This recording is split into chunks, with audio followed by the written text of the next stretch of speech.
Hi guys, I posted a call out for Q&A questions in the YouTube feed 2 days ago. I think it might only appear on the app, not on the computer, but I could be wrong. And these are the questions I got.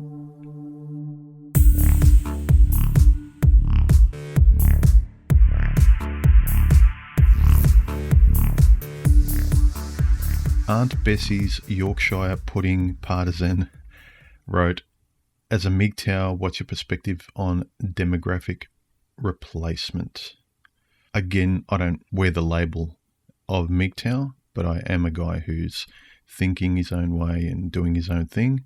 And to tell you the truth, most of what the MGTOW community's become, they probably don't see me as MGTOW either. But I'd like to think I'm more comfortable with the old school version of what MGTOW once was. In terms of the demographic replacement, I don't really have one. The effect is expected. One thing leaves and you replace the vacuum. Western workhorse men leave the system and they still need workhorses, so they import new ones. It's business. Thought Patrol wrote, what do you think our future holds? Will people ever wake up? Will some Neo from the Matrix start to believe and fix all this mess?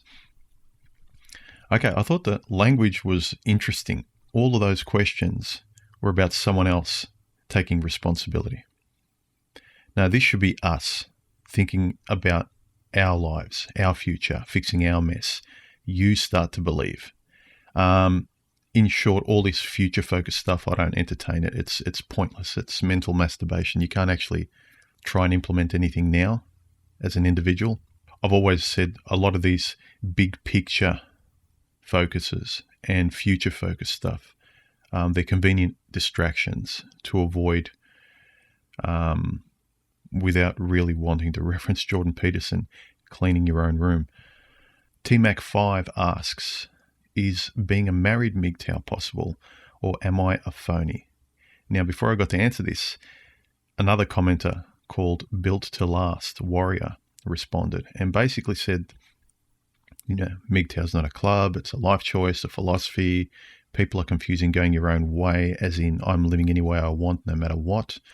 MGTOW philosophy started without a name years ago for men who didn't want to get married or engage in long-term relationships with women. Years later, it was given a name. If you need to answer to a woman, wife, girlfriend, you are not MGTOW. True, but I'll continue. I was married and had to live under her way. All men do, and don't believe any man that says he doesn't. No man can do whatever he wants in a marriage or a relationship. See, this is where I part ways. I've always been stubborn in relationships. I've never gotten married, never had kids, never done any of that. I have my boundaries and I stand up for them. I'll do little things here and there to cooperate, like you do with any other person. It can't just be you and everyone's your puppet. That's fairly sociopathic. But I can understand more the legal handcuffs that are there if you dare speak your mind and stand up for your values as a man in a marriage, because she knows what power she has. But in relationships where you're not living with them, you're not joining bank accounts, it's basically short-term to long-term dating. I respectfully disagree. The point here, and I've talked to many men, it's that they think they lose themselves and they don't like becoming weak when they're in a relationship with a woman or when they start dating or feeling something for her. If you know yourself that you can't, full respect to you, that you have nothing to do with women. But we'll continue. People think MGTOW is a club or something. It's not. I agree. It's a philosophy. Yes. Contrary to what you're being told, there are rules to this philosophy. Disagree completely. You're not MGTOW philosophy if you're married or in a relationship. What do you term as a relationship? You've got married with kids, mortgage, with a bitchy wife that knows that she's got you by the balls, to married without kids, so she can take less from you, not married, living with someone, joint bank. I mean, there's gradations all the way down to Monk, TFL, FA. I mean, being so binary like this, I can't have meaningful, expansive, process-orientated conversations with this kind of mind. And again, I'm not downing this guy. If this is what he believes and this is what works for him, that's fine. But I don't like when they proclaim it as a rule and a shaming tactic. With guys that are kind of vulnerable and looking for answers. A conversation is needed, not some sort of forceful, dogmatic debate and shaming tactic. He continues, creators that say different are wrong and looking to use MGTOW label to make money. They are not MGTOW. Take care. You sound like a good dude, brother. I wasn't going to sugarcoat it for you. I'm direct and will give you the truth. Okay, God. Again, look, I'm being glib here, but Built to Last Warrior, I'm not picking on you. If this works for you, fine. But me, I'm about conversation. If I'm not MGTOW in the eyes of you guys, fine. I don't care, but I'm still going to live my life the way I want, and I want to share my ideas with guys who are open enough to see life as more complex than binary. With me, whether you do or don't have women in your life, whether you put up with women, whether you put up with a bad job, whether you put up with bad family members, and to me, it's about how much power you have to stand up for yourself. That's mainly the context I sort of talk around.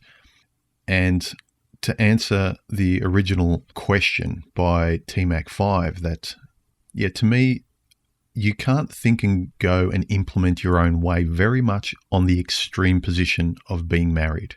You basically have your hands tied. You can go your own way as much as you want in the shed, in the backyard, but keep your mouth shut out in public. That's kind of the difference. You can't openly stand up for yourself. I don't see MGTOW as something to be as much as something to practice. I see it as a library. I see it as information. I see it as philosophy, psychology, a lot of things that Built to Last Warrior mentioned, which I 100% agree upon. In a simple sense, I am not MGTOW, the label. I use MGTOW. And I'm for married guys using it to make their lives better. Whether or not you can get MGTOW to send you out the badge and wear it proudly on your shirt, doesn't matter. To me anyway. David said, if you are intelligent, physically fit and have sound morals, do you have a moral obligation to reproduce so as to continue those traits in the human race? Is it selfish to protect your own immediate interests while denying humanity's future of genetic lineage that has traits of independent thinking? Morally, from a biological standpoint, sure, but the individual precedes the group. If the environment's dangerous, the animal retreats back into its hold so it doesn't reproduce. The more dangerous the environment is, the intelligent will stop reproducing. You see that today. But in terms of selfishness to protect your own immediate interests, I think that's very natural. There needs to be cooperation as a first step between men and women, and then the result is humanity gets taken care of as a distal whole. But this kind of tradcon push to shame you, to think of the species as though you don't exist, you're just sperm, and then go off and die. Who cares if you suffer? I give a large emphatic fuck off and no, I exist. I matter, I think. There's a process involving you too. So I think it's quite condescending to believe in everyone and everything else, but you don't exist. It's quite sleazy and an awful way to be, and quite a powerless way to be.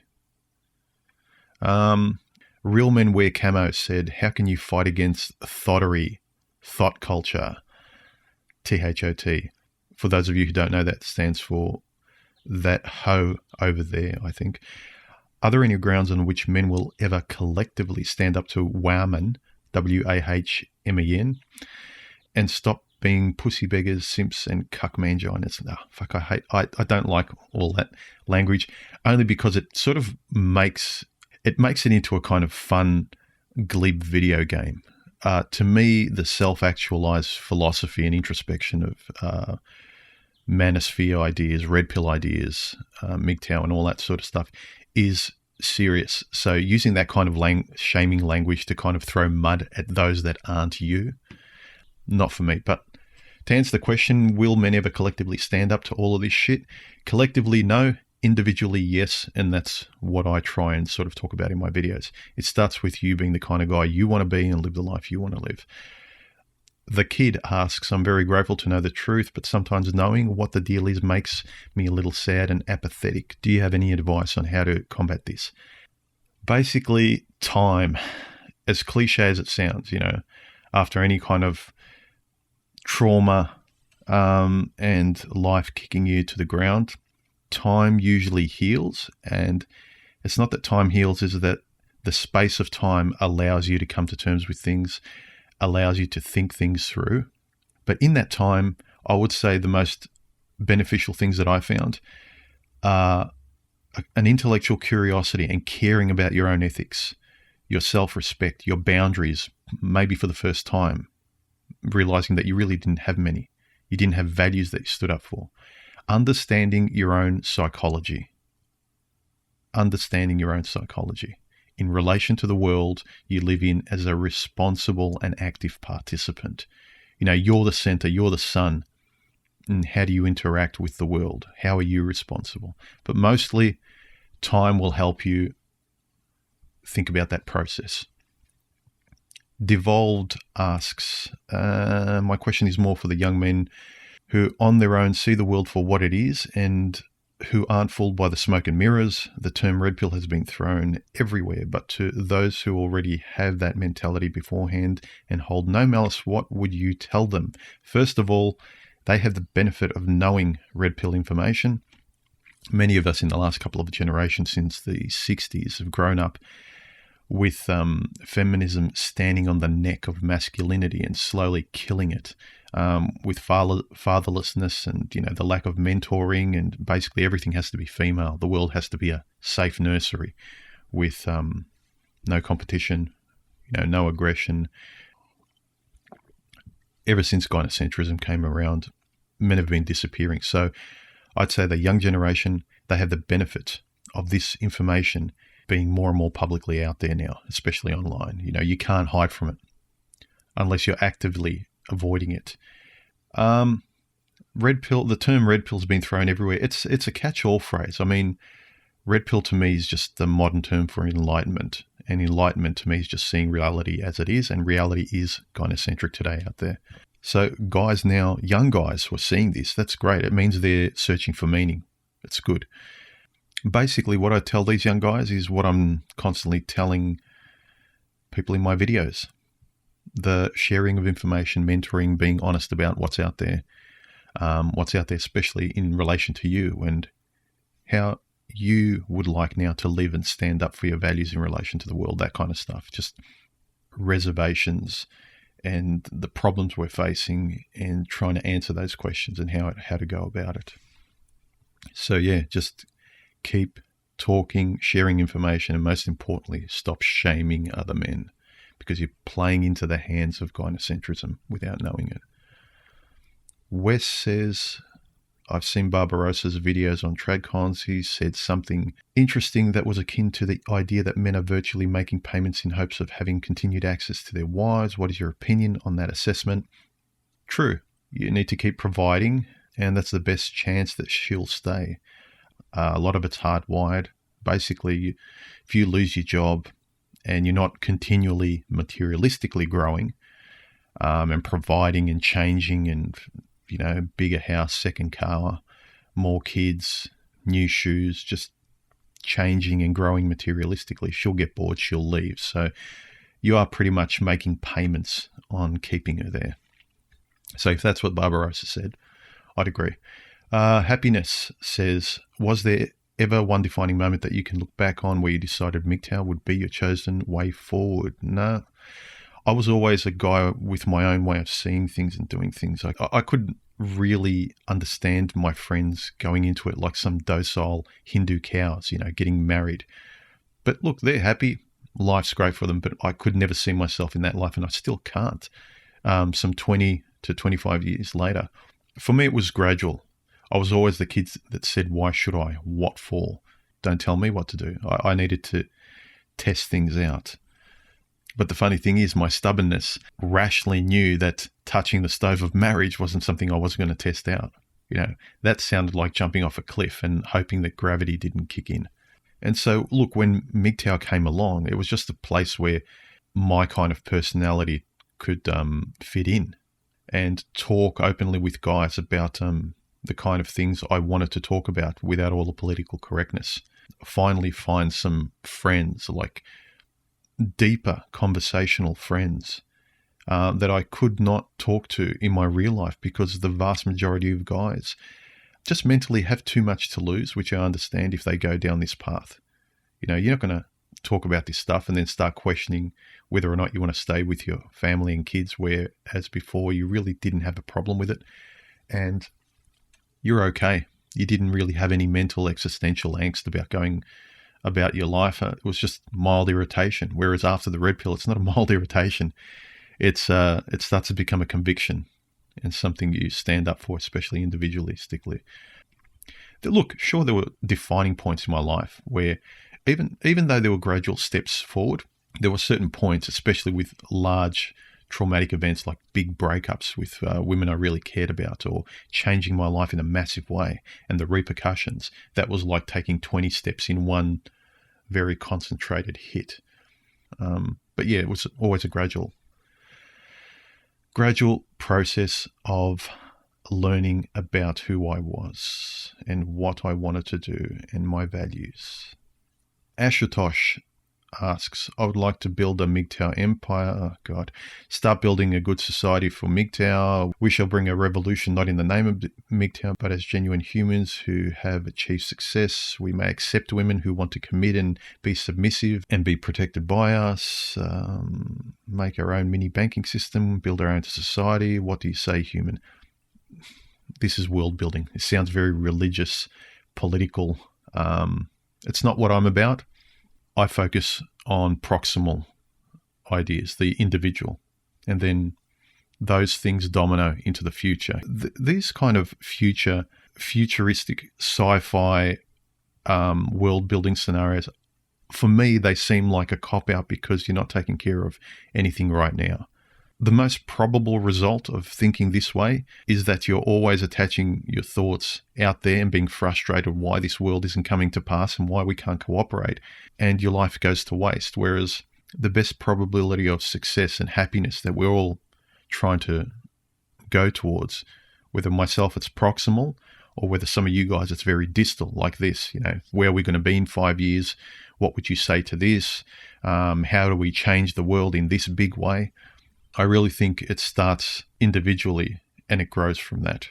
And if we're going to avoid that, it's like focusing on the map and not your immediate territory.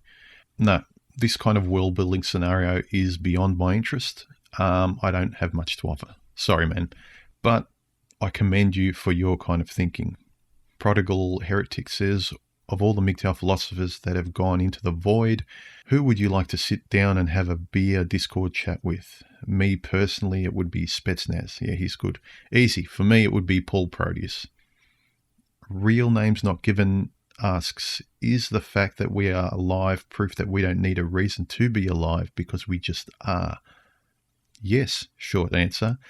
But again, this existential type of thinking is impractical to me. It's like mentally stretching before you play sport without actually playing sport. You can't ethically practice it. I wouldn't call it mental masturbation. I enjoy existentialism as much as the next guy, but I would kind of differentiate that to pure philosophy, which connects to the real world a lot more. But short answer, yes. What can you do with it?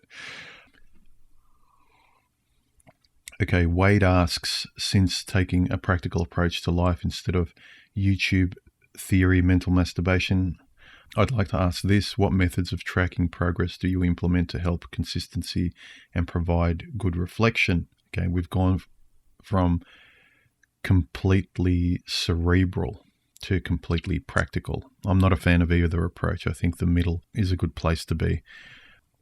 Firstly, philosophy, introspection, psychology isn't mental masturbation. To me, it's understanding yourself. And that's the most important thing most of us can do in sort of tackling knowing who you are, what you stand for, your values and all that stuff. In terms of practical, I think TFM's older videos are good for that when he was making those. He's really good in terms of process and steps. And basically for me, it's developing routines and then you can track them post. But developing tracking methods firsthand for me doesn't work because it becomes too mechanical and I have to fit into the tracking. Whereas develop the routines that I know are healthy for me and then I can track them later on, whether they're in a journal or spreadsheets or whatever works for you. Samsung A40 says, what do you think of MGTOW that have never been in relationships but have witnessed how other men around them have ended up and decided not to go through the same road? I respect them. And to tell you the truth, this was me before there was a name for it. I just worry about the guys who are kind of doing it for safety. I don't think we should be averse to adventure. And that's the thing I see being suffocated, that sense of male adventure. But if isolation works for you, you're completely fine. You've got your friends, you've got your safety. And when you go to bed at night, there's no existential angst. There's no anxiety. There's no dread, there's no malaise. If you can honestly say that, then more power to you. But yeah, I respect guys that know themselves well enough, especially the younger they are, because I knew jack shit when I was in my early 20s. But hats off. Harsha says, human, did you leave the MGTOW community? Maybe the label, or it left me. But to me, recently, it's become dogmatic, rules, levels. It's become almost like MGTOW Jedi. It has this fictional mentality imbuing it right now. Heroes, villains, all that kind of stuff. It's very binary. This is true MGTOW, all the rest are our enemies, and it's kind of very shaming and throwing mud at anything that isn't this sort of fictional heroes, villains view. I'm sort of more from the old school about the ideas of the most important things, not sort of, for instance, I have no problem talking to married men. Whether or not they can wear the label, it doesn't mean anything to me. I don't give a shit. I'm involved in the psychology, the philosophy, the therapy, the ethics, how you think as a man and process your life. That's me. Plantworks274 says, in your recent video, Man Up for What, you said women don't feel guilt, but they do feel shame. Could you clarify that they don't feel guilt part of the comment? Because this would explain quite a lot about female nature. Point to a previous video would be great. I don't have a specific video where I talked about this directly. I've sprinkled it throughout a lot of my videos, probably about a year ago and before. I think STARDUSK did one. I'll try and link it below. TFM has as well in his older videos. Check out his older stuff, but I can't seem to find anything specific. But I'm sure he has. But a lot of the old school ones will talk about this because it gets more into the psychology, which I'm a fan of, and which was the reason why I started making videos myself, and which is another reason I no longer label myself the capital M MGTOW, because it's gone away from that. It's gone away from the psychology, philosophy, the higher mind stuff, and it's degenerated into sort of PUAs that hate women. Okay, that's it. Later, gentlemen.